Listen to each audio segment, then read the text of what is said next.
খালের দুপাশে কালকাসুন্দে ও বেড়া কমলির ঝোপ। সাঁকো পেরোতেই শুনতে পেলাম অন্ধকারে ঝোপের ভেতর থেকে কে যেন ডুকরে কেঁদে উঠল।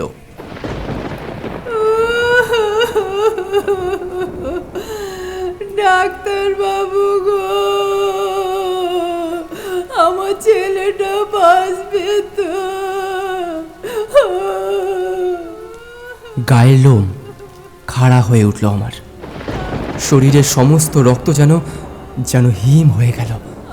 এ যে সনাতনের বউ সৌদামিনীর গলা, যে সৌদামিনীকে আমি আমার ডাক্তারি বিদ্যা প্রয়োগ করেও বাঁচাতে পারিনি।